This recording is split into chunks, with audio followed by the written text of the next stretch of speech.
Pour ma part, les dégâts ont été 5 tuiles sur le toit brisées, dont 2 en verre. L'eau est entrée par une des tuiles au premier étage, a inondé le sol, s'est infiltrée par le parquet pour couler de mon plafond du séjour jusqu'au sol.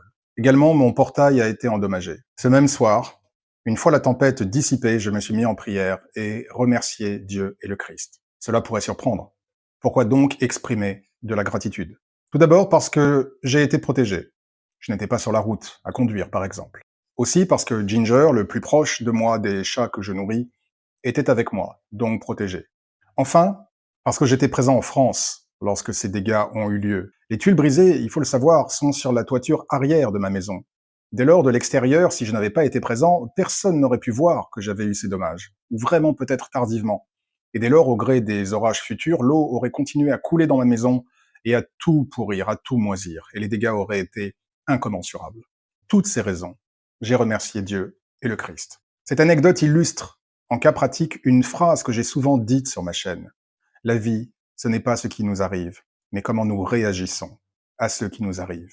Et cette manière de réagir est ce qui va conditionner non seulement vos énergies, au travers de votre état mental, émotionnel, spirituel, voire physique, mais c'est également ce qui va impacter la suite des événements de votre vie. Je peux choisir d'être en colère, en rage, triste, dépressif, frustré, ou alors je peux choisir d'exprimer ma gratitude pour ce que je peux retirer de bon dans ce qui m'est arrivé. Et c'est exactement ce que cet épisode de ma vie, que je partage ici avec vous, cherche à illustrer. Ainsi, si une personne vous fait un tête-à-queue en voiture, plutôt que de l'insulter ou de le poursuivre, exprimez votre gratitude à Dieu de ne pas avoir eu d'accident. Si vous avez un accident de voiture, remerciez Dieu d'avoir préservé votre vie. Si vous avez une dépense, une réparation imprévue, remerciez Dieu de pouvoir payer cette dépense. Si un partenaire amoureux vous quitte, remerciez Dieu d'avoir écarté de votre chemin une personne qui ne vous aime pas ou ne souhaite pas demeurer avec vous, et remerciez-le des nouvelles opportunités que du coup il va pouvoir mettre sur votre chemin.